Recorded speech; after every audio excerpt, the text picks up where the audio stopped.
Good morning and welcome to you all. There are 3 endowed faculty chairs at the Webb School. Endowed chairs are living perpetual symbols to honor great teachers. Teachers who have served their students well and who live and share the values of the school. Presently, the holder of the G. Webb Fallon Jr. Chair in English is Mrs. Boyanton, and the holder of the Woosley Chair of Technology is Mrs. Pryor. This is a special day. We will be presenting the Wilson Woody Sims Chair, Endowed Chair in World Languages, to a new recipient. Most of you remember that the former holder of the Sims Chair was Madame Maura Judith Smith, who passed away last November, and taught French at Webb for more than 35 years. I'd like to acknowledge Mr. Smith's presence today, and may we please have a moment of silence to honor the memory of Mrs. Smith.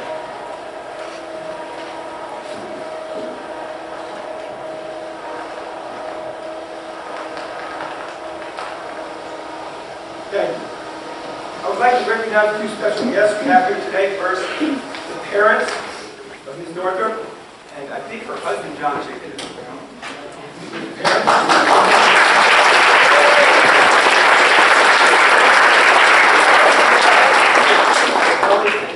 Okay. Good. And also, a former member of the Board of Trustees, the Trustee Emeritus, Mr. Pick Stevens, class of 56, came here. Great friend of the Secretary.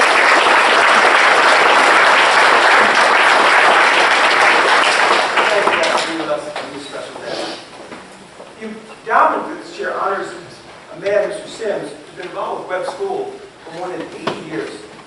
A member of the class of 1942, Wilson Woody Sims Sr. has also served as a trustee or trustee emeritus since 1954.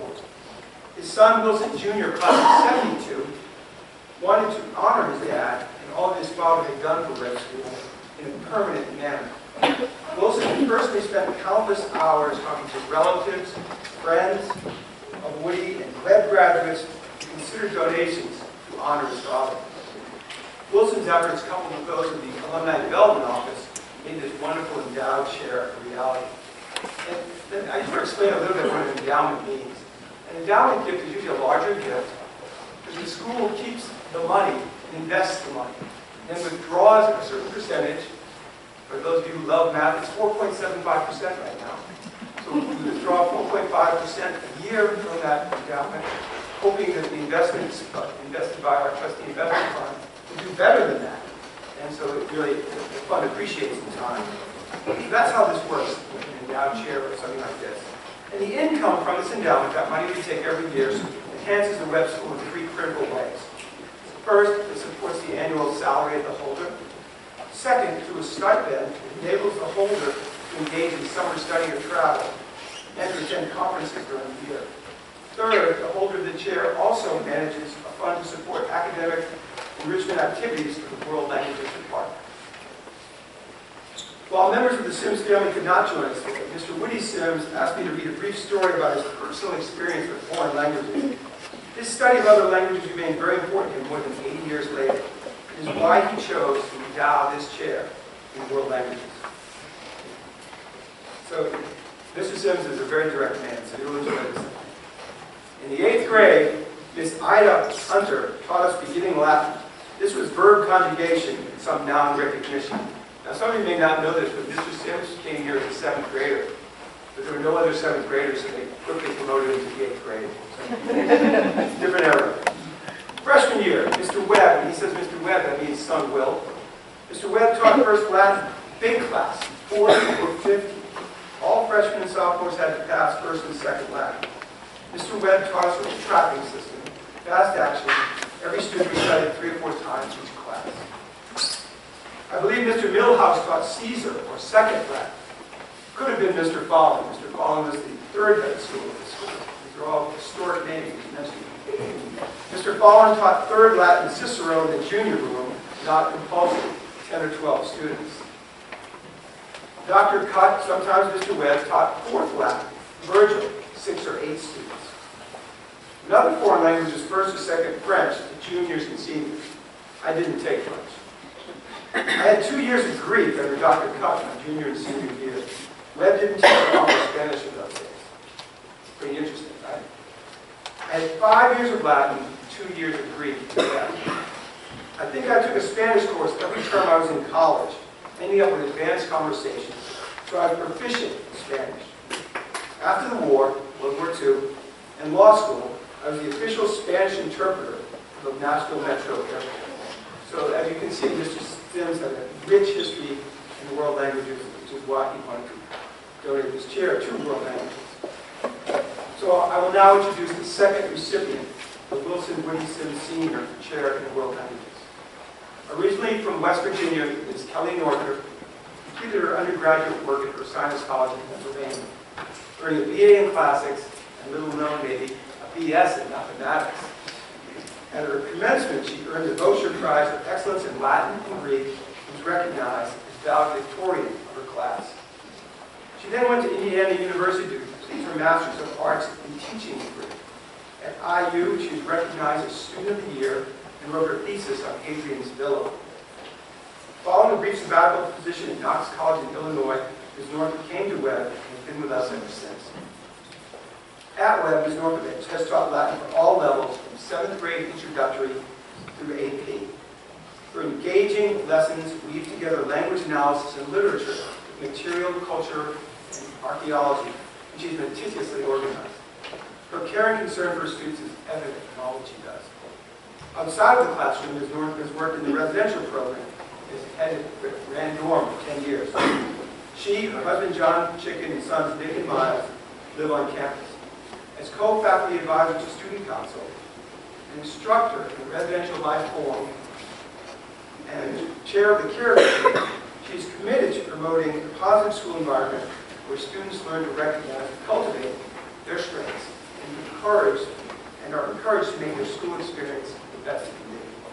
Finally, she's a faculty member of the Cum Laude Society and has twice served in the Accreditation Committee, working tirelessly to ensure that we made it to our 150th year as an accredited school.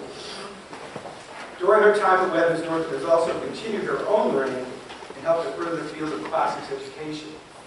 She has studied in Italy twice, once with the famed Vatican Secretary Reginald Foster, and once with the Virgilian Society, which has presented at multiple conferences, including the American Council for Teachers of Foreign Languages. As a consultant of both Chazi Carducci Publishers, Ms. Northup has piloted software, led webinars, and assisted in textbook editing. Her commitment to her field is commendable. She is truly a Renaissance woman with a multitude of talents and interests. Today we honor her for all her academic, extracurricular, and moral contributions to the education of Webb students. It is my great pleasure to award the Wilson Woody Sims Chair in World Languages to Ms. Kelly Northup.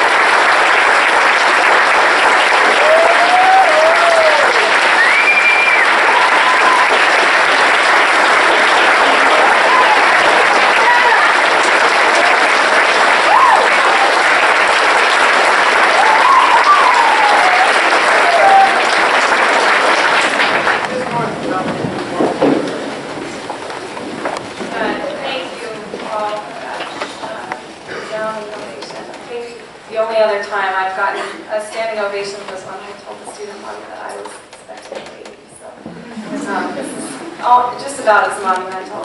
Okay, this is a true story. Several years ago when I was a graduate student, all of us were expected to regularly attend afternoon lectures that were given by visiting professors. Now we were there to pad the audience as much as to further our education, I'm sure. They just didn't want people speaking to an empty house. And our regular teachers also attended these lectures, and I remember kibitzing with a couple of teachers before one particular lecture.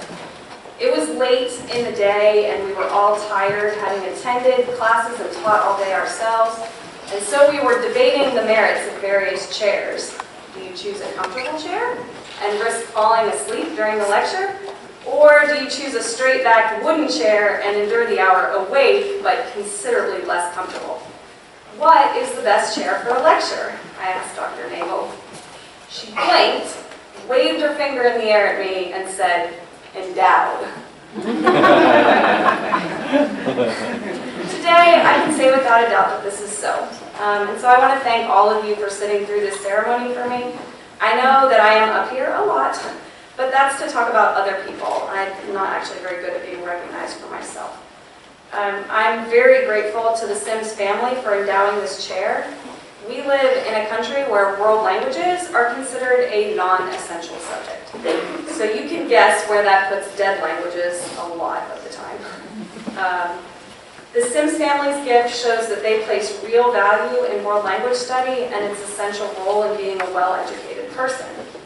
I'm also grateful to Webb for choosing me to receive this chair.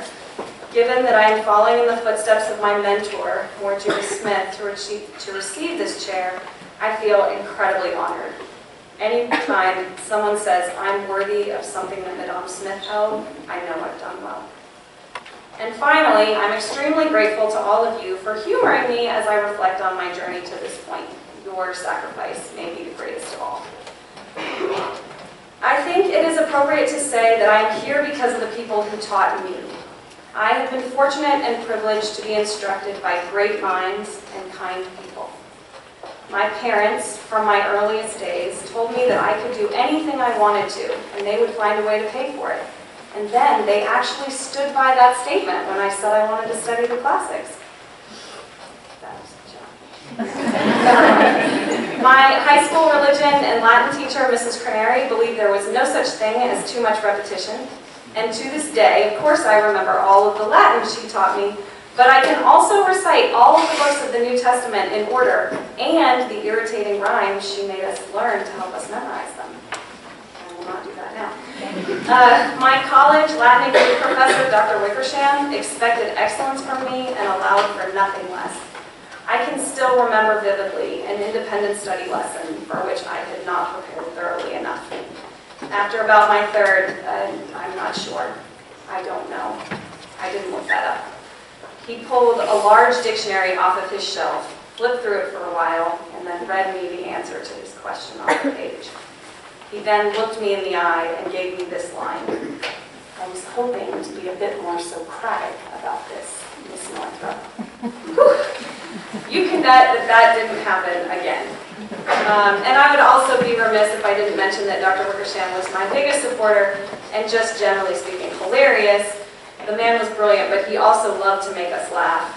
This is probably too dated for the students, but here's one for the kids in the back. He bustled into class one Monday, and he was just so excited to be there, and he kept messing with his books and straightening his tie, and that's when we could tell he had something he really wanted to say. So once he was sure we were all listening, he came out with, yesterday, while I was at the grocery store with my daughter, I had the opportunity to say, dude, where's my cart? If you've never seen a 60-year-old man excited to be telling a bad joke about a B movie in the early 2000s, you have Dr. Wickersham is the reason that I'm teaching Latin today and not doing like accounting or something like that, and so I carry his legacy of terrible joke telling into the classroom with me regularly. It's not your grandpa, it's your grammar!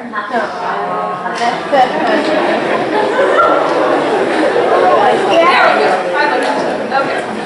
And in graduate school, I studied with some truly excellent scholars. I want to say the names of Dr. Tim Long and Dr. Cynthia Bannon, who showed me good pedagogy and rigorous instruction, respectively. But the one I want to expand on is Professor Eleanor Windsor Leach. She began her career in the 1960s in a truly male-dominated field of classics as a trailblazer. And she left her mark wide and deep. And Mr. Chicken and I were both profoundly influenced by her method of reading literature and material culture in tandem to inform historical understanding. So if you like our classes, you have her to thank. Professor Leach passed away in February of 2018. She was 80 years old at the time and still teaching. Now here at Webb, I'm fortunate to have colleagues who inspire me to be my best self every day for your benefit as well as my own. Okay, first, my mentor, Moore Judith Smith, who showed me by personal example what it is to love teaching and to love both the language and the students, and I feel her absence daily. For those of you who are not privileged to have known Madame Smith, she was on the faculty at Webb for over 35 years, and she too passed away in 2018 in November. In addition to Madame Smith, I have some of the best friends of my life among my colleagues at Webb, people who by their friendship, conversation, and example have made me who I am. This is where it gets dicey. Should I name them? I'll have to pass over most or we'll be here all day, but here's the short list of people whose names I have to say. Mallory Garcia, the feet beside mine, every step of this journey at Webb, from our first days through marriage and motherhood. Thank you. L.R. Smith, the person who taught me that impartiality is for journalists and debate moderators. When it comes to people you love, you get on side and you stay there, no matter what. Thank you. Janet Linton, my mom away from mom. Thank you. Jason Simpson, our department chair, who deserves this honor as much as I do, if not more, and yet greeted me with nothing but warm wishes when I was named. Thank you. And finally, Jonathan Chicken, the heart of my heart, the Mitchell to my corn. Thank you.